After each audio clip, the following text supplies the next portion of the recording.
Sure. Hello, everybody. Welcome. Welcome to Community Conversations. I'm pleased to have people braving the rain today to come on out here and hear what I'm thinking is going to be a very interesting conversation here.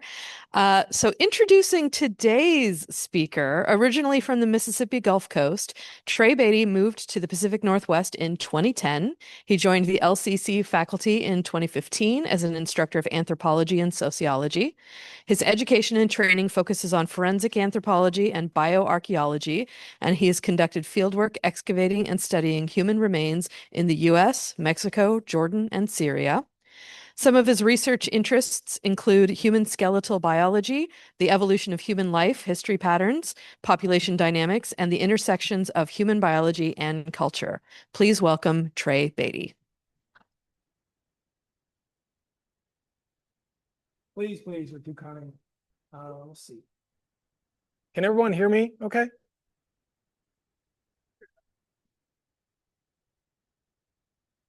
How's this? Is this better? Okay. Before I get started, again, for maybe folks that just came in, feel free to pop over to menti.com. You can enter in this code, or you can scan the QR code there. It's just a few poll questions that I was curious about. Also, if you are in my sociology class, I do have a sign-in sheet on that back table back there. So before you leave, just make sure that you sign that so I can make sure that you're here. So thank you guys so much for being here today. I really appreciate it. Whenever Courtney first sort of sent out the blast, letting folks know what the theme for the series was going to be this quarter, it's a mystery. I immediately sort of thought of at that point a video that I had seen on YouTube. It was an episode of the Joe Rogan Experience, his podcast, and his guest in that episode was an archaeologist whose name is Flint Dibble.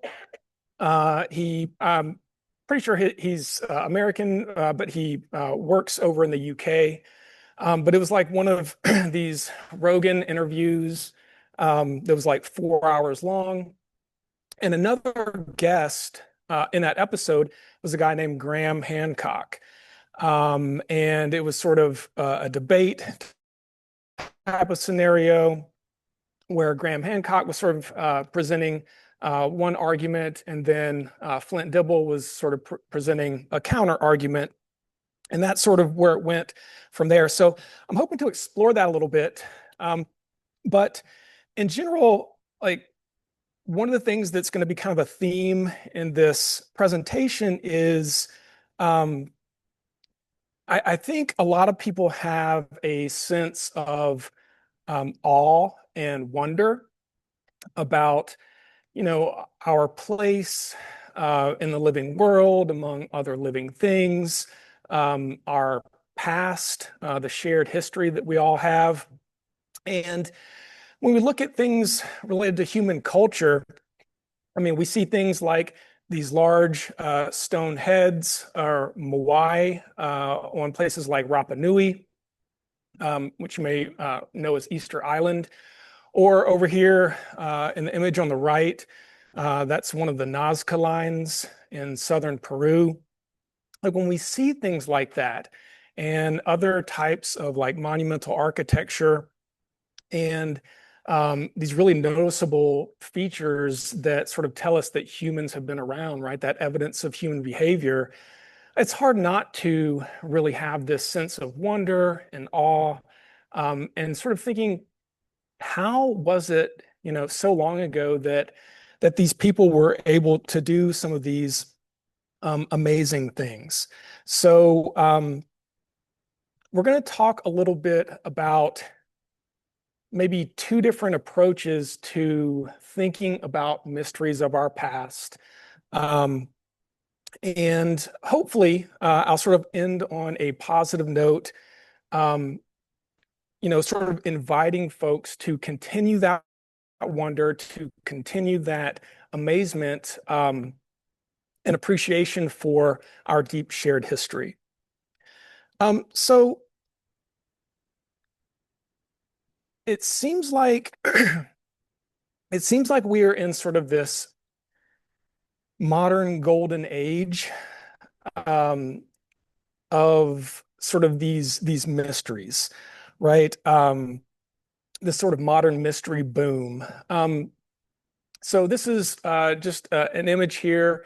So in 2022, the series Ancient Apocalypse aired on or appeared on Netflix.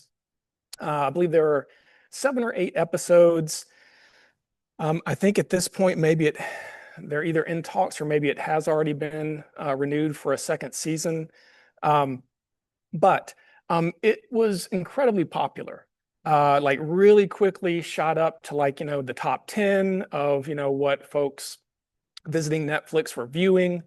Um, like mentioned here, just within the first week, it had nearly 25 million hours viewed for the series. So incredibly popular. Um, so that's sort of one avenue. And then another avenue is um, podcasts, right? So the one that I'm using here as an example is the Joe Rogan Experience. So some of you may be familiar with Joe Rogan. You may not be familiar with Joe Rogan, fans, not fans, whatever the case, it's undeniable that he has a gigantic uh, media presence. On YouTube, I think he's a little over 20 million followers or subscribers on YouTube. He's been running his podcast for, probably over 10 years now, I think. I want to say maybe he started in like 2009, around there. Um, but Graham Hancock from Ancient Apocalypse has been a guest on Joe Rogan's podcast numerous times. I think in the research that I could find, uh, over 10 times, either as like the solo guest or, like a guest in a combined episode. Um, so, the stuff that I'm going to be talking about here, specifically as it relates to what we would call pseudo archaeology, it's not like something that's just like kind of like niche in a corner that not, many people have access to. Pseudo archaeology is sort of now mainstream. And so that's one of the things that I kind of want to look at here in this presentation. So before we move on, just curious to see.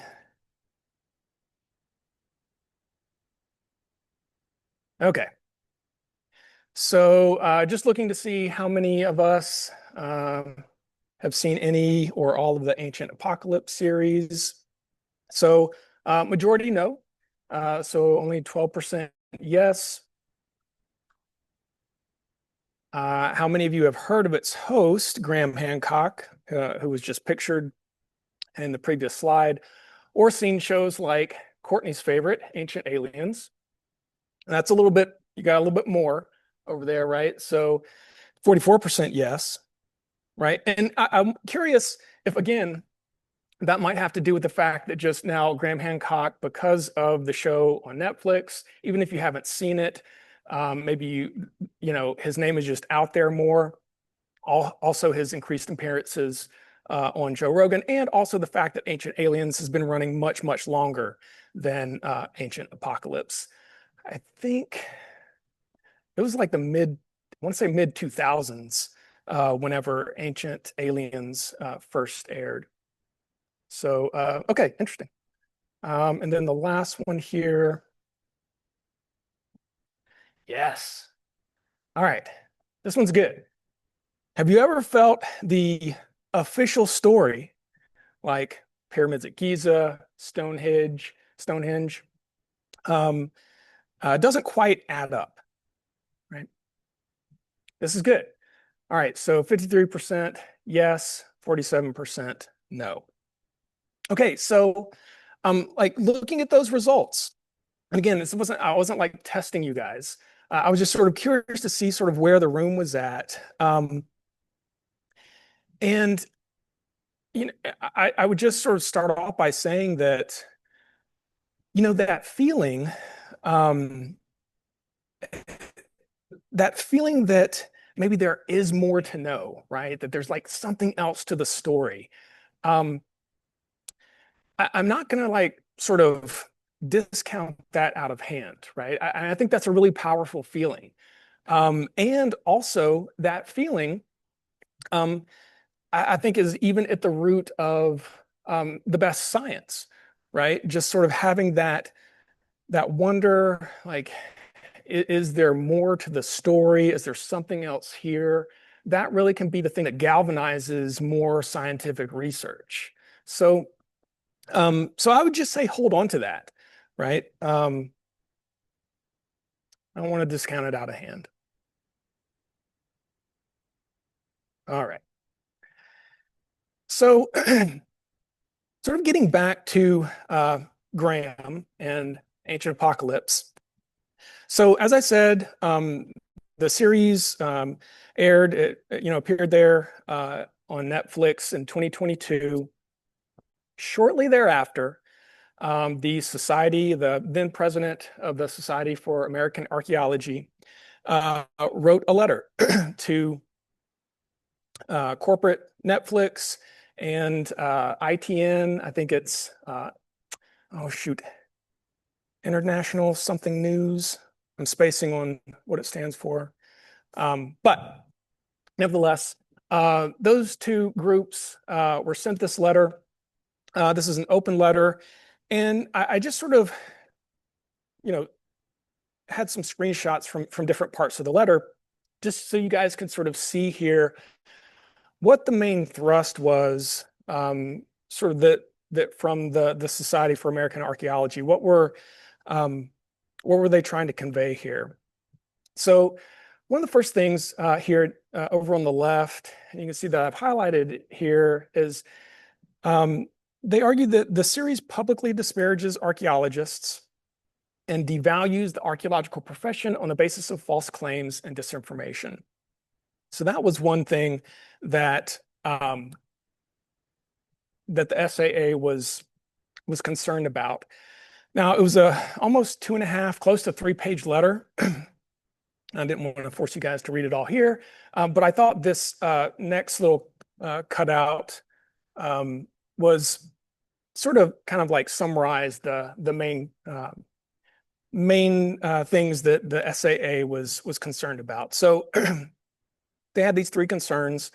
The host of the series repeatedly and vigorously dismisses archaeologists and the practice of archaeology with aggressive rhetoric, willfully seeking to cause harm to our membership and our profession in the public eye. Netflix identifies and advertises the series as a docu-series, a genre that implies content is grounded in fact when the content of the show is based on false claims about archaeologists and archaeology. And the theory it presents has a long-standing association with racist, white supremacist ideologies, does injustice to indigenous peoples, and emboldens extremists. And we haven't really defined it yet, and we'll touch on it as we go. But that theory that is alluded to there in the letter is sort of the main theme that runs throughout Ancient Apocalypse. And that's this idea that's been around for over a century in various forms that sort of some lost civilization with advanced technology is sort of kind of the catalyst or the reason why human culture, society sort of developed, right? It's like that ancient civilization sort of introduced all these things that we tend to associate with the development of complex human societies, right? Things like agriculture in particular, right? Metallurgy, those types of things.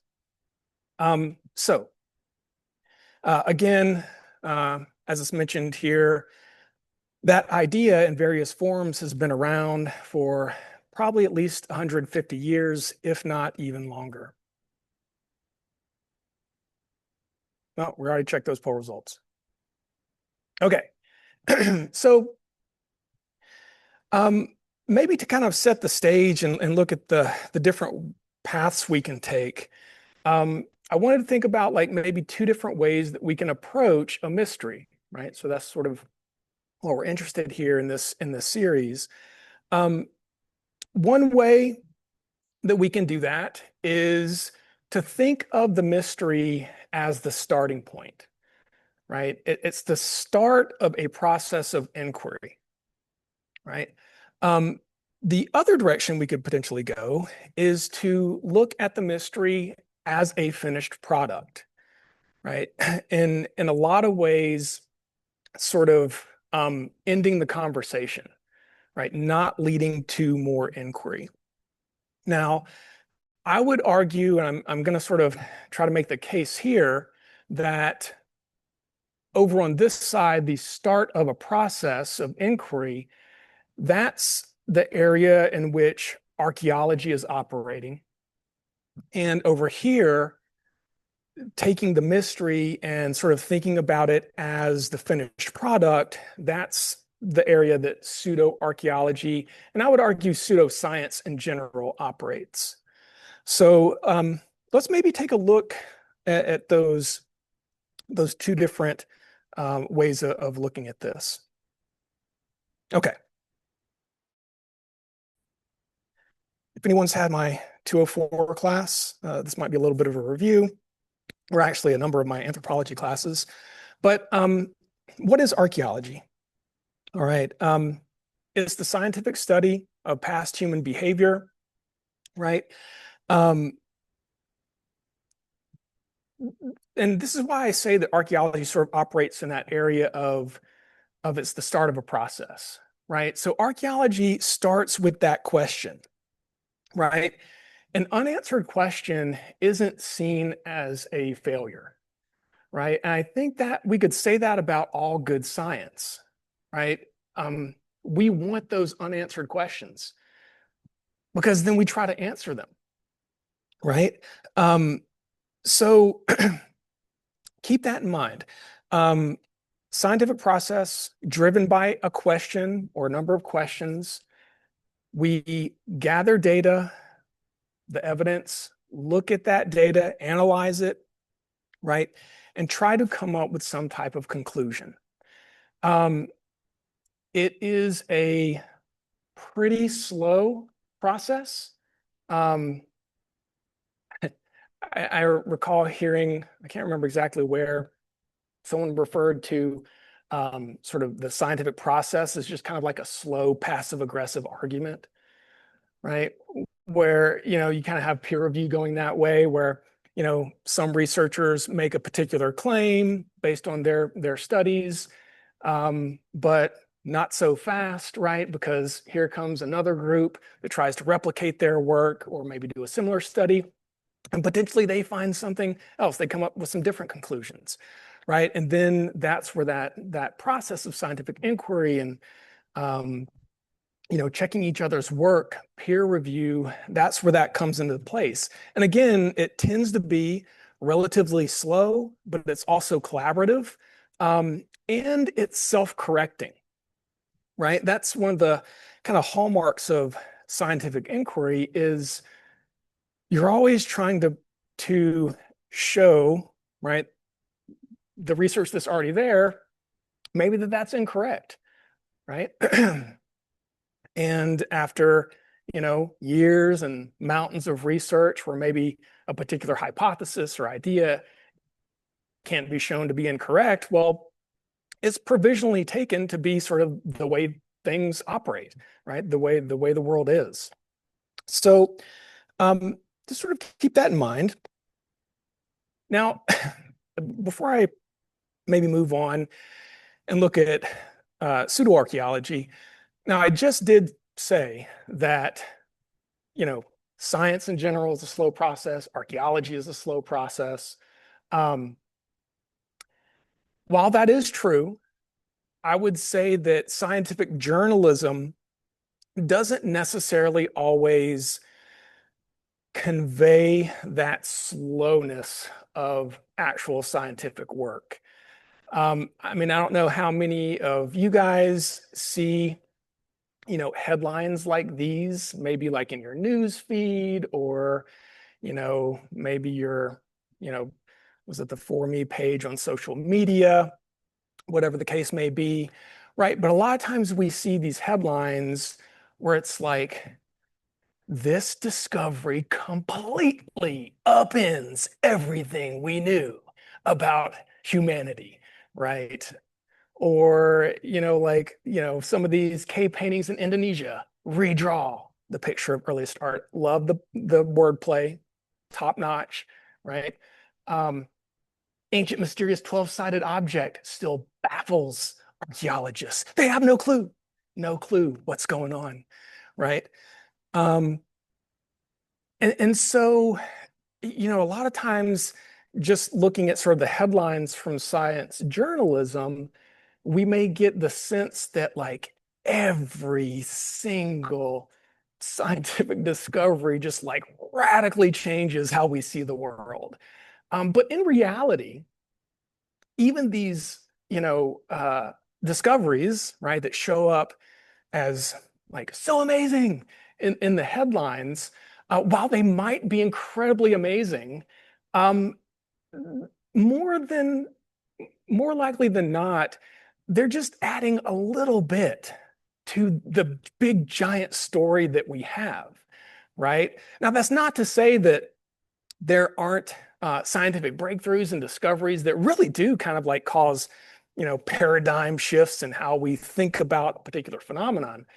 But I would say that's probably the exception rather than the rule when it comes to scientific research, right? Um, so I would just say keep that in mind.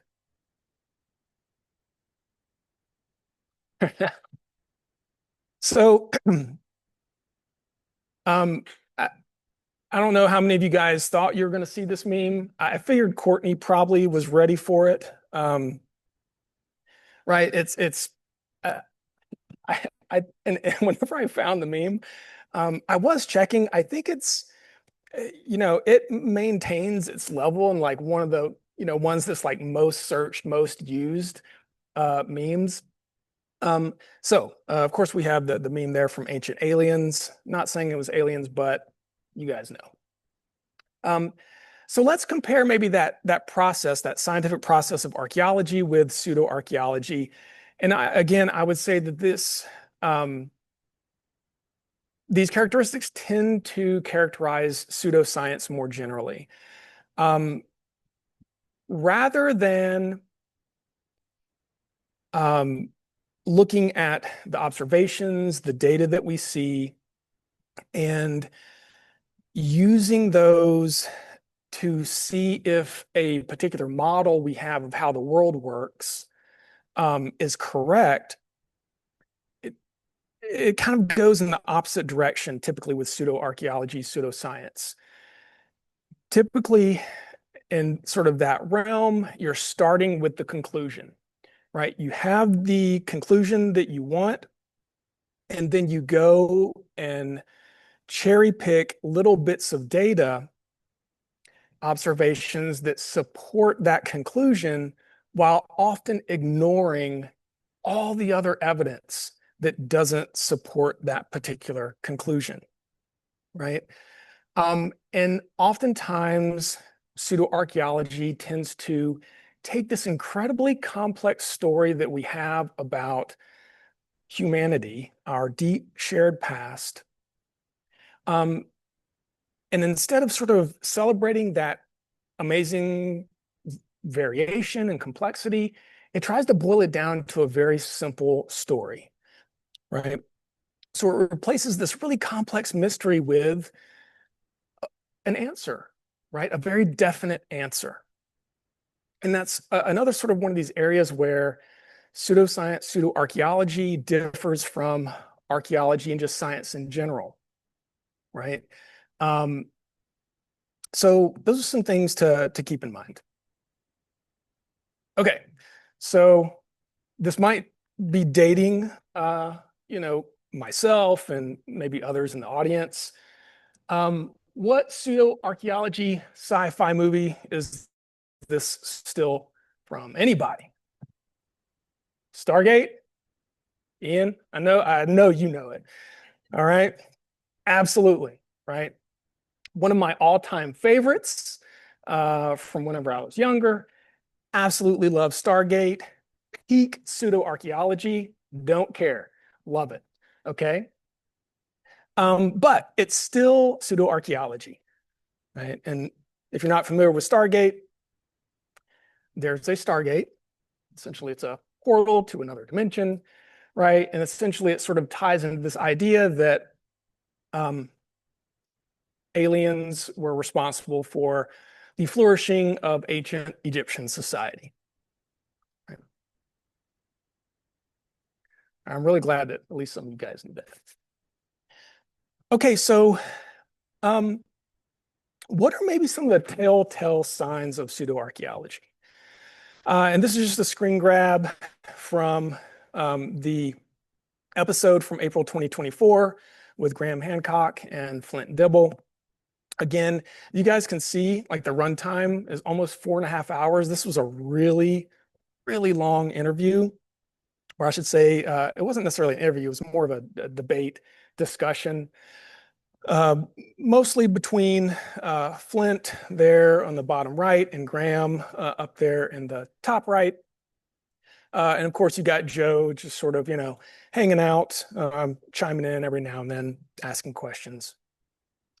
But when we look at pseudoarchaeology, and this is especially true when you look at, like if you were to go and watch this video and subsequent or even prior appearances of Graham Hancock on Joe Rogan, and if you watch the Ancient Apocalypse series, um, there's definitely this sort of theme that there is a cover up, right? That there's sort of a cabal of archaeologists that just don't want you to know the truth, right? And they will crush with an iron fist anyone that challenges the the orthodoxy, right? Sort of the dogma, so to speak, um, of science. Within the context of archaeology, a lot of times pseudo archaeology focuses on really sort of grand bits of evidence. Again, like things like monumental architecture, pyramids, the Sphinx, um, other monumental architecture. We're going to take a look at a site that maybe some of you guys are familiar with, Göbekli Tepe in Turkey. But places that have, sort of these really prominent aspects of monumental architecture. But again, they ignore sort of the everyday evidence, right? I mean, and we can think about like, different types of monumental architecture and how amazing those are, but just think about your everyday life, like all the material stuff that you come into contact with, right? It's all the material culture from just like the regular mundane behavior of humans that oftentimes pseudo archaeologists completely ignore, right? But for archaeologists, that's what they're into, which again is probably why archaeology and archaeological science progresses so slowly and can sometimes be boring. I'll just, share a story. My first ever archaeological field school that I took part in, I spent 8 weeks in the dead of summer in the driest part of Southwest Kansas. And all I did for 8 weeks was dig trenches. I was like, this is archaeology. Awesome. Do I want to do this? All right. Um, I mean, I think that maybe during that whole 8 weeks, we found like a handful of, lithic stone flakes here and there. Come to find out later, the actual area that we had been excavating um, had been previously disturbed by like, you know, Park Service construction equipment. So again, it's not necessarily as glamorous as sometimes it's portrayed, but still, I would say incredibly rewarding and interesting. And the last thing here that I did want to mention is oftentimes um, those that are operating sort of in this realm of pseudo-archaeology, again, sort of they're claiming it's a cover-up. Nobody wants to listen to their argument, and they tend to attack the individuals, right? Again, this was something that did come up in that letter from the SAA to Netflix, right? That in the Ancient Apocalypse series, Graham Hancock sort of aggressively attacks the field of professional archaeology. So those are some things to keep in mind as well. Now, I wanted to include this here just to sort of think about, how that sense of wonder and awe can maybe go in a direction that tends to lead to anti-intellectualism and conspiracy thinking. Um, so, imagine, here we've got this, funnel, at the top where it's wider, you've got a lot of people that are just like curious about the pyramids. I mean, I'm curious. A lot of you guys might be curious about the pyramids, history, whatever the case may be, right? And then perhaps through social media, maybe on YouTube, you watch a video, maybe you hit like, and then next thing you know, because of the algorithm, right? Maybe you start seeing more videos of alternative history, right? Asking this other interesting question: what are the archaeologists hiding about the pyramids at Giza, right? Why won't they tell us what caused the erosion of the Sphinx, right? So you start to sort of see maybe some more of those videos. Man, that's really interesting. I never did think about that. What aren't they telling us, right? Um, and then the next thing you know, after watching those videos, right? Um, Next thing you know, you wake up and you're in a spot where all scientists are liars, right? You can't trust anything that scientists say. Um, and, as it relates to pseudo-archaeology, certainly it was the case made by the SAA, and, I'll kind of reiterate it in future slides. It's certainly damaging, but we might think, well, yeah, it causes some damage and there's some, negative maybe consequence that may come from that as it pertains to archaeology. But, is anyone getting, who's getting hurt, right? Um, and that's fair to say, but at the same time, I would argue and push back that that same attitude, that same perspective, maybe when looking at something different from archaeology, maybe say climate change science or medical science, or any other sort of branch of science, um, sort of that path can have some really negative, detrimental effects, right, for individuals and I would say society at large. So that's something that I just wanted you guys to think about as well. Okay, so just to maybe take one of these cases from Ancient Apocalypse, we're just going to talk really quickly about the site of Göbekli Tepe. Is anybody familiar with this site? Maybe have heard of it? Yeah, a couple people. Yeah. Okay. I see some hands. So what is Göbekli Tepe? It's a really freaking cool archaeological site. That's what it is. Um, so Göbekli Tepe, it is a site. You guys can see here sort of where we're talking about. In red there, you have modern day Turkey, and then you can see the area of detail here. So you've got northern Syria there, and then Göbekli Tepe is just kind of there, and I guess it would be southeastern-ish Turkey, right? Um, and it's an incredible site. It was first discovered in the early 1960s. Really wasn't paid much attention to at that time. Later, much later in the mid 1990s, it was revisited again. And it's really at that point in the mid 90s, whenever the current sort of excavations and work that really has kind of put Göbekli Tepe on the scene, so to speak, really began. So again, that's where Göbekli Tepe is. This is just one of the megaliths, large stone from the site. So these are large stone pillars.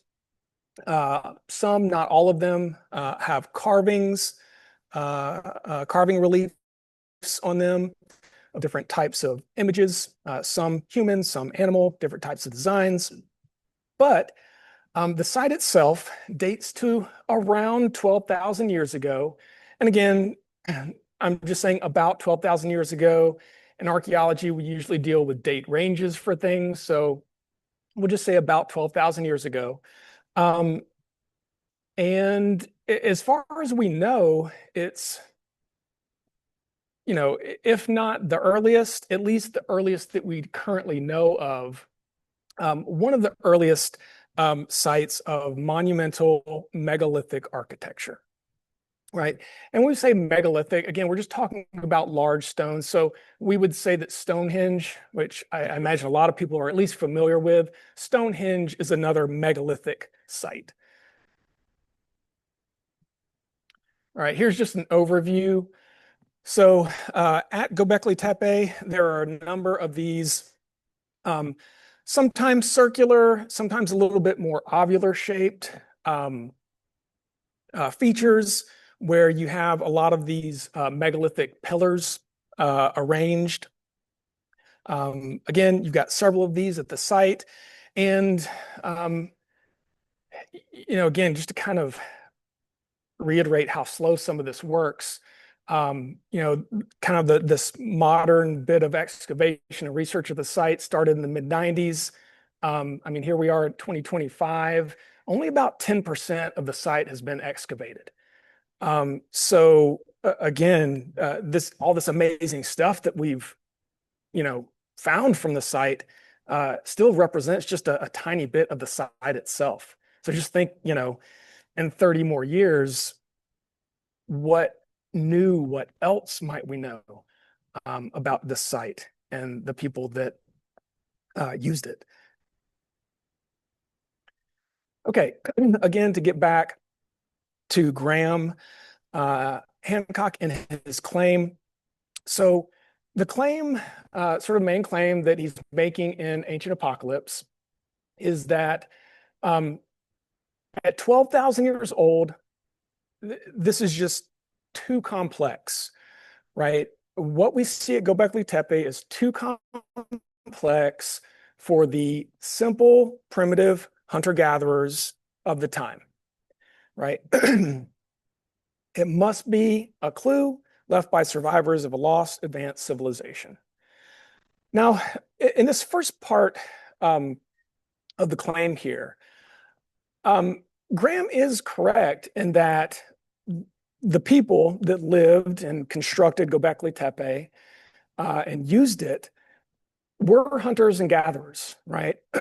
So this is prior to the transition to agriculture in different parts of the world. In particular, this part of the world is where we have some of the earliest evidence of plant and animal domestication. But this is even before that, for that region. We would call this the pre-pottery Neolithic period. Um, I mean, no pottery, no metal, right? So we're still talking about stone tool technology, hunters and gatherers, right? And if that's the case, then again, the claim here, there's no way these people could have done it. It must be some ancient lost civilization that had advanced technology, and we just haven't found them yet. So to look at the reality, right, of what we know about Göbekli Tepe based on the archaeology. So here we have this is Klaus Schmidt. Again, he's sort of the one that, or I should say, the late Klaus Schmidt. He was the one that sort of started the more recent contemporary work at Göbekli Tepe. And to keep in mind, like it was archaeologists that found and dated the site, right? So archaeologists are aware of the age of the site. Okay. That doesn't present a problem, right? So, and Graham's claim that is a major problem, right? People, hunters and gatherers could not have done this at this time. Um,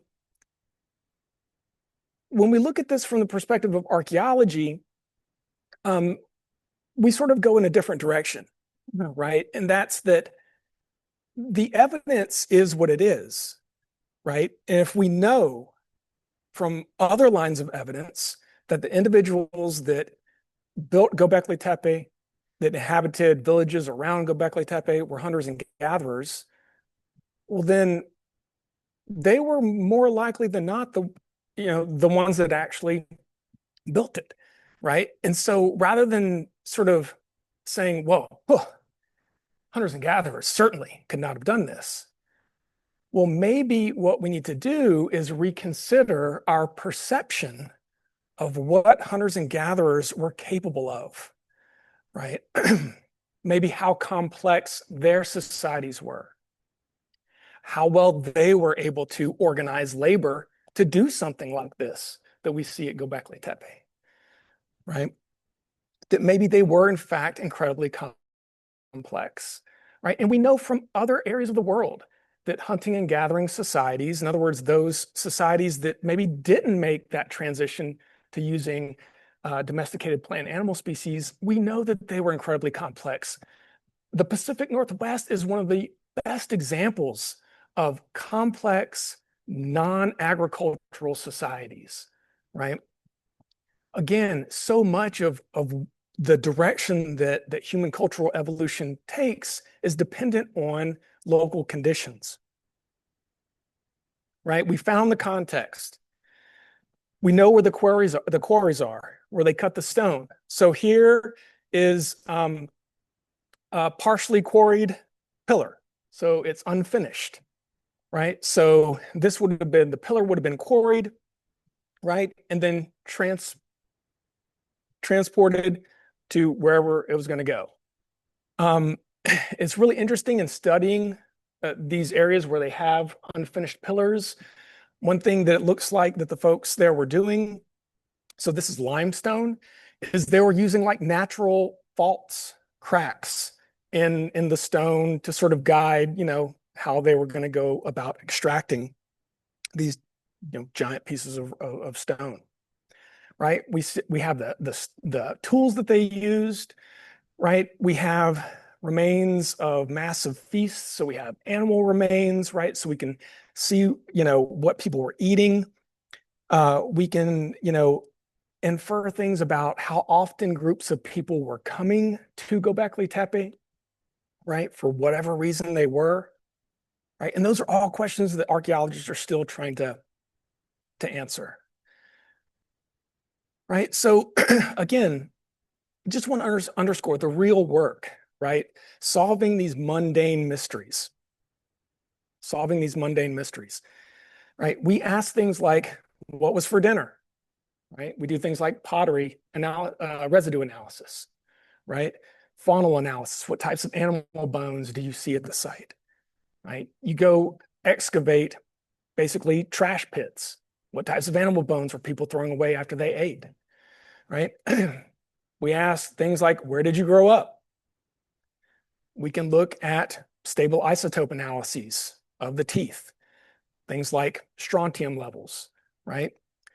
Different parts of the world, regions have different strontium levels. We can look at strontium levels and teeth and say, oh, these individuals look like maybe they were local to this area. These individuals over here, maybe they came from another region, right? That type of analysis was performed on the human remains from a site in Syria that I worked at. And it was really interesting. In this elite tomb complex of about 10 different tombs from the Middle Bronze Age or early Middle Bronze Age, the folks that did the analysis found that a little over 40% of the people that were buried in the tomb complex were actually non-local to the area, right? So that allows us to understand something maybe about community networks, right? Marriage patterns, right? How were these groups staying in contact with each other, right? How did they build this? Doing things like experimental archaeology, like you guys see here, a group that's flint knapping, right? Looking at what the flakes look like. Down here, you got some students experimenting with building furnaces and iron smelting. So we get an idea of what types of material culture those behaviors leave behind. And why is any of this important, right? Again, I love Stargate. It's fun. Who cares? And excuse me, I would say this is why it matters, right? Pseudo-archaeology tends to erase, in particular, in sort of the general theme of ancient apocalypse, it tends to erase heritage and accomplishments of indigenous people, right? It's rooted in 19th century race science, and it fosters a war on expertise. So these two images here, this is a portrait on the top. It's a portrait cross-section of a excavation of an earth mound from Louisiana in the 1840s. And then down the bottom panel, that's an aerial view of Serpent Mound, Great Serpent Mound in Ohio, right? In the 1700s, 1800s, there are a lot of different ideas about where the mounds in Eastern North America came from, right?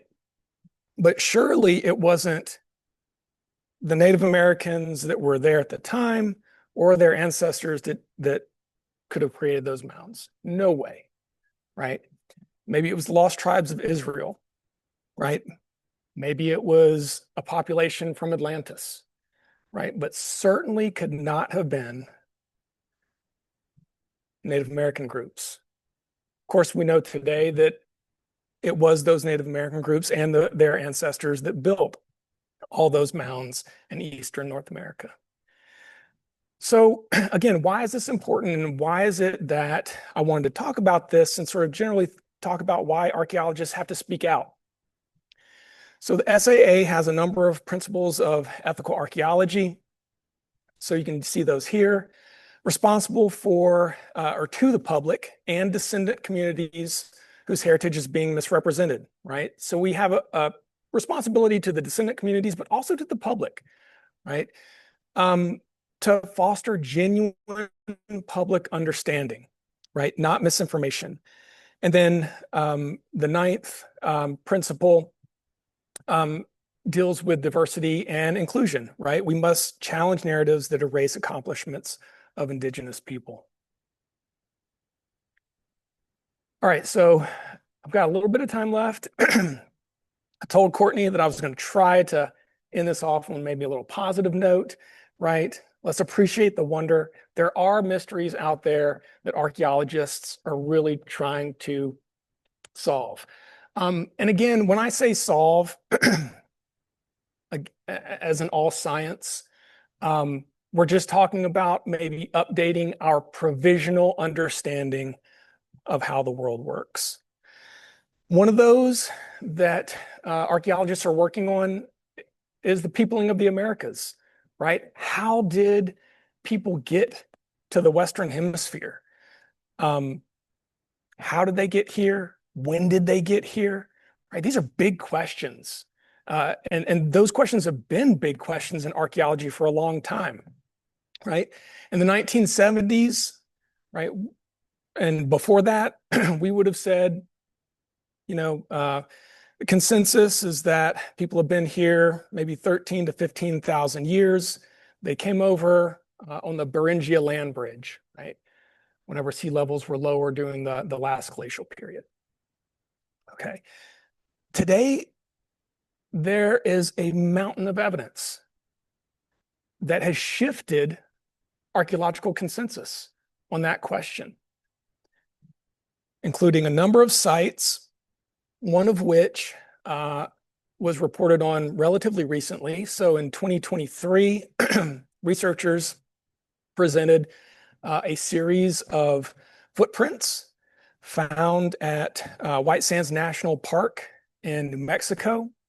The layers that the footprints were found in have been dated to around 20 to 23,000 years ago, right? That's like a full almost 10,000 years earlier than maybe we originally had thought for a long time, right? So you've got sites like that. You have sites way down near Tierra del Fuego in South America that are over, or close to 15,000 years old. We've got sites in Washington and Oregon that are pushing that limit as well.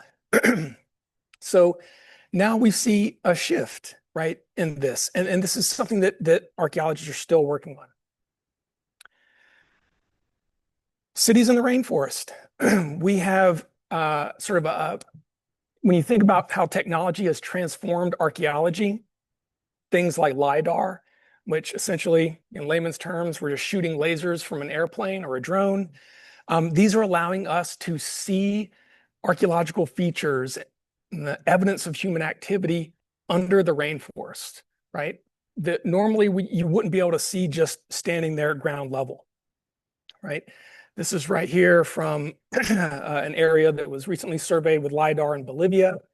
In the bottom panel there from Guatemala, just showing things like pyramids, causeways, roads connecting cities and towns and villages, right? Challenging things like, we tended to think that the Amazon was relatively sparsely populated.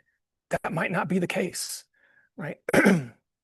What's the relationship of various forms of human that once coexisted, right? Over here we have a picture of quote unquote dragon man, sometimes referred to as the Harbin cranium from China. For a long time, or at least for the last maybe 10, 20 years, I think folks would there's a consensus that there were multiple forms of human walking around, especially when we started kind of get close to maybe 150,000 years ago. We've got modern humans, we have Neanderthals, we have this new cool group called the Denisovans. You've got the Hobbit, Homo floresiensis, over in Java and Indonesia. Maybe another species there as well in the Philippines. And again, like recent research, we finally have extracted some DNA from the Harbin cranium, and it matches the DNA signature that we see from the Denisovans, which up until now, we really didn't have a face to put with this. We only knew them from genetics and some like fragmentary bones of the finger. So I'll leave you with this, and that's that the mystery is the point, right? The mystery is the point of archaeology, right? The past is not a solved story. It's an active investigation. It's not a conspiracy. It's an invitation. And here's a picture of a much younger me excavating a couple skeletons that potentially met a pretty tragic end in a collapsed defensive wall around this early Bronze Age settlement. So that is it. Thank you guys so much. Um, any questions, comments, thoughts? I realize, oh, that's hot. We are kind of at the time frame here, so if you need to leave, please feel free to do that. But I'll stick around if Trey can stick around for a couple minutes to ask questions. Do we have questions out here? And I would just say again, before anybody takes off, if you're in my social class, there's a sign-in sheet on the back table. Just make sure you get that before you I'd like to know if the SAA letter was ever addressed by any of the networks or did it see the light of day at all? To my knowledge, it hasn't been.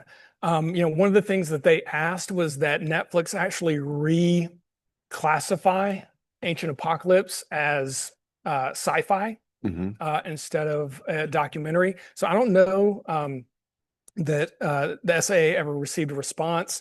I just know sort of hearing some of the back and forth about it from that interview with Joe I Rogan. have one other thing I'd just like to clarify, see if I'm correct in this. My understanding that the site in Anatolia, Turkey, there was primarily a sacred site. People didn't live there. Also, they found obsidian, I believe, that was traced to like several hundred miles away, indicating a actual trade route. Mhm. Is that correct? That is correct. Yeah. And one thing I would just say as far as Göbekli Tepe goes to keep in mind is again, relatively little has actually been excavated up to this point. So who knows? Some of these things that we think we're piecing together that might be provisionally correct now, we may have to change our perspectives on some of those things. But it does look like it was more of a ceremonial center. You had groups sort of coming, sort of maybe to meet, and that might be one of these situations where you had groups, communities coming to this shared space, the shared sacred space. That's where you would, you know, meet others from the next community, maybe finding brides, right? Forming alliances and partnerships, strengthening family bonds, and those types of things. Rendezvous. Once a year, they would rendezvous.